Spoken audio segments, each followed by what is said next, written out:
Hello everyone, welcome to another C++ programming language video. In this video, I'm going to teach you all about smart pointers and their automatic memory management. So, in our last video, you may have seen only one smart pointer, and that was unique pointer. But I have to show you how to use these three smart pointers so you'll be able to be comfortable in the field using automatic memory management rather than just using raw stack and heap pointers everywhere. In C++, it is good practice to use these three smart pointers because these three smart pointers will get you through your coding journey.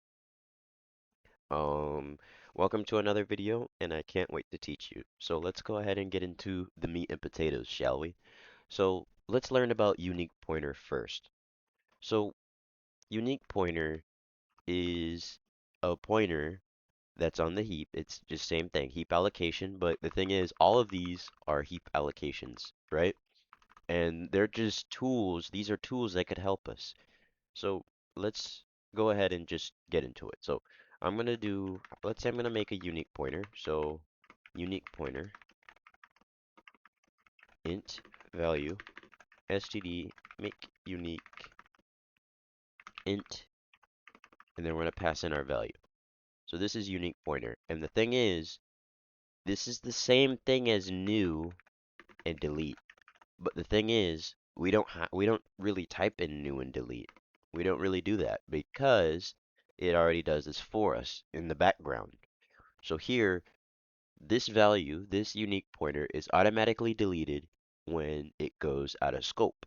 So an owner could have a unique pointer, and once it goes out of scope, it's deleted. That's it. It's automatically deleted at the end. You don't have to do anything, and we could use this pointer regularly. So let's say I want to just get the value, which is a memory address. This is the same thing as a pointer. I want to dereference it, and then let's say I said value, and then I dereference it again, and then there we go. So as you can see, same stuff. It gives you the memory address. We could use this as a regular pointer. The thing is, we don't have to use delete. So that is unique pointer. So if you want only one owner to own a pointer, then you use unique pointer. And this will get you through everything. However, now this is where ownership and lifetimes come into play. If you understand ownerships and lifetimes in C++, you need to understand who owns the memory, who deletes the memory, and then where can the memory go, or whatever else happens. But for now, I'm going to show you a trick what we can do. So let's say I had a function called process value,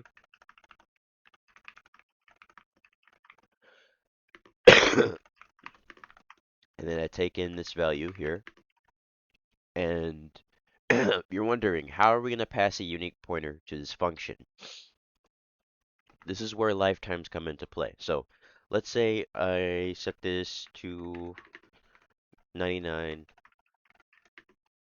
p-value to 99, and then we're going to just get the value that's inside. All right, now to actually give this here, so we're going to do process value. You may think, oh, we pass in this, or oh, we do this. Well, the thing is, you can't copy a unique pointer. You need to understand move semantics in C++. Ownerships, lifetimes, and move semantics. And I'll get into that later, and then I'll get into L values and R values. But for now, these are the understanding of the fundamentals. You need to understand the fundamentals of these so you can understand more about ownership and lifetimes and your pointers and things like that because they all are related. Now, to actually give this pointer to this value, we have to physically move it. We have to tell C++ that I want to use std_move, and we're going to pass in the value. And what happens is this value is now out of this memory location into here. We can't use this pointer here anymore. I just can't do value. I can't do that because it is successfully moved into the function. Now it lives inside of this function here, in the function stack frames or wherever, but it lives inside of this function now. We can't really use this pointer here anymore. So we have successfully moved it. We've set the value to 99 and we print it. So if we run this, it's going to set it to 67 and it's going to print it, and then it's going to move it to this function, set it to 99, and it's going to print the value. So if you want one owner to own a pointer, then you use unique pointer. And then you can also move the pointer around as well. There's nothing wrong with that. All right, so now that we have the basics of unique pointer covered, we know that we could also create struct objects,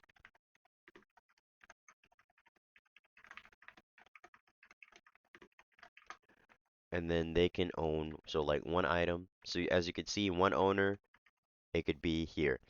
And then if you want, you can move this into a function, you can move it somewhere else, you can move it back into the object. You control where it lives, and then you also control where it dies. And that right there is unique pointer. So that's an object that owns one unique pointer. So remember, one owner, unique pointer. Now let's get into shared pointer. So let's say I have a function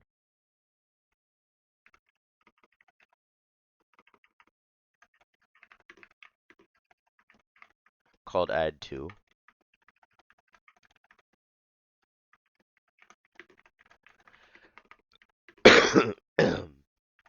And then we're gonna just return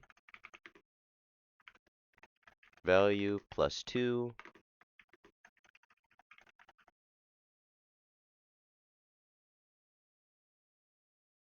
Oh, my bad. We're just gonna return value plus 2. I thought that was a print statement. And then we're gonna create a shared pointer.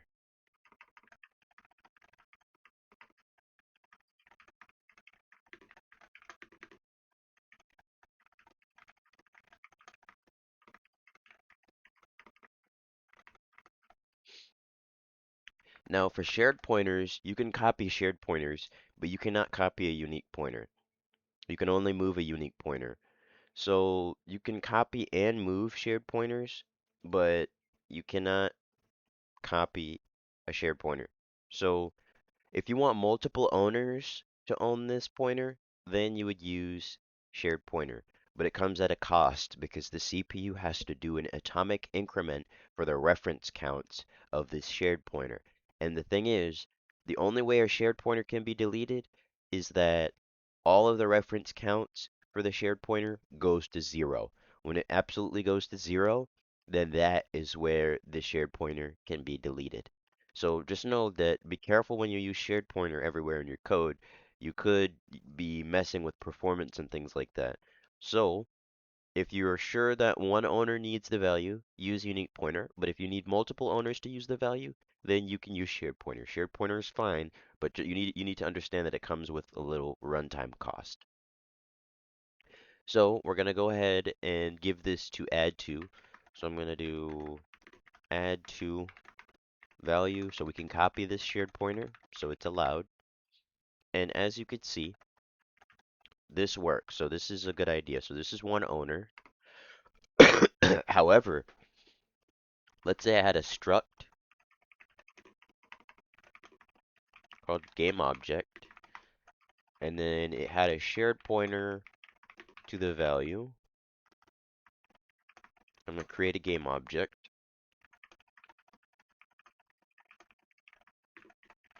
I'm going to pass in that s value. And then value, s value, game object created.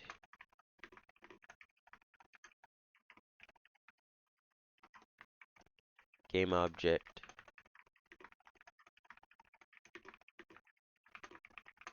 deleted. Perfect.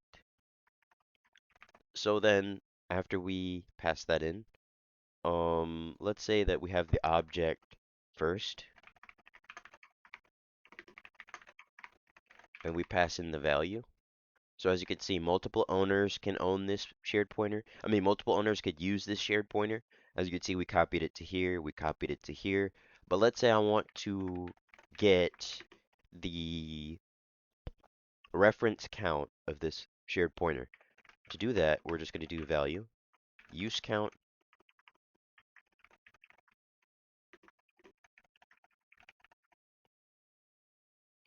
and there we go. So we're getting the use count of there. And as you can see, it goes to 2. And then once it's done, it's deleted. So passes here, goes out of scope, reference count goes down. And then passes here, goes out of scope, reference count goes down. So remember, multiple owners for shared pointer, one owner for unique pointer. And then if you want, we could look at the use count to see how much, reference counts we have for the pointer. And use count returns along. All right, so now we have, shared pointer down. This is the basics of shared pointer. If we want, we can also move the shared pointer. It will live somewhere else, so you have to understand move semantics, which means if we move this shared pointer to this function, then yes, multiple owners still could own that. Multiple owners still could access that pointer. The thing is, you can't use this pointer here anymore. You can't use that shared pointer there. So that is shared pointer. That is the basics of shared pointer. It's not really all yet, but I have a trick. I have something to teach you about shared pointer, which you're supposed to watch out for this. And this is where weak pointer comes into play.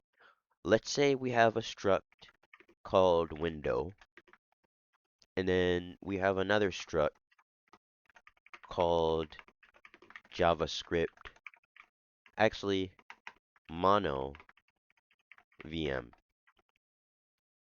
We have a shared pointer to the mono VM, and then we have a shared pointer to the window. Now, what's going on here? Now remember that a shared pointer a shared pointer only gets deleted when the reference counts are 0. In this case, the reference counts are neither. They're both 1. This is 1 and this is 1. This is a memory leak. And it's also known as a cyclic dependency. And a cyclic dependency happens when one object has a reference to another, and it's a shared pointer, and then the object has another shared pointer to another, and then the reference count never goes down because neither of them are free. And the thing is, this causes a leak. So to fix this, we have to use unique pointer. I mean, to fix this, we have to use weak pointer because weak pointer breaks the cyclic dependencies by saying, hey, this is a weak reference. This is somewhat like a weak reference. And I don't really care if you either exist or you're there, but you just need to be there. To fix this issue, we could change the window here to be weak pointer. And as you can see, now this cyclic dependency is broken because we don't have two unique pointers. We don't have two shared pointers depending on each other. Instead, this is a weak pointer. This is an observer. Okay, we're saying, okay, well, I have a weak reference to this mono VM, and I may or may not be there, but this is the better practice. So you could use weak pointers as observers, and you can also use weak pointers from shared pointers as well. So I'm going to show you how to use weak pointer from the shared pointer. Let's say I have a std weak pointer, and I could say weak ref value equals to value. And there we've successfully created a weak pointer from a shared pointer. We could just say, hey, weak ref value equals this value. I have a weak reference to this shared pointer, and I may die. I don't know what the case is. I had to do a little quick search, and to use this pointer, to use this weak pointer, we have to use something like this. So we're basically having a weak reference to this shared pointer, which means this is weak, and this isn't really shared. It's just like a weak reference. We don't care. But here we type in auto temp ref equals to weak ref value. lock. And this lock basically checks if it's still there. So if this is there, then what we could do is we could use this pointer safely. We could say, okay, well, let's do tempref, and then there we go. And then what we could do is, I don't want to use this weak pointer anymore, so we could say weak ref value dot reset, and then we could say if weak ref value expired,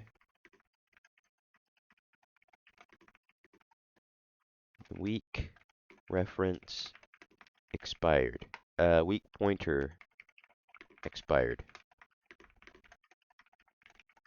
So we basically turned a shared pointer. We basically said, hey, I want to take this and have a weak reference to this shared pointer, and then we use the lock function, and the lock function allows us to check if this weak pointer has that reference in there, it still has the reference, check if it's still valid. I would say, I don't know if it upgrades it to a shared pointer, but I think it upgrades it to a shared pointer or something like that, but we could still use this weak reference here using the auto keyword in here. And as you can see, when we run this, there is a bug. Oh, I'm just not going to do that. I'm going to run this again. As you can see, it says hello world 500 because we use the weak pointer. We use the weak pointer and then we reset it. Now, when we reset it, it's invalidated. It's gone. So we get to say if it's expired, then weak pointer expired. And those are the three smart pointers in C++ that will help you with your journey using pointers. And the thing is, you're allowed to use raw pointers too, but be careful because smart pointers are kind of better and they're known as for better practice. Other than that, this marks the end of smart pointers in the C++ programming language. Now, thank you for watching, and I hope you have a wonderful day.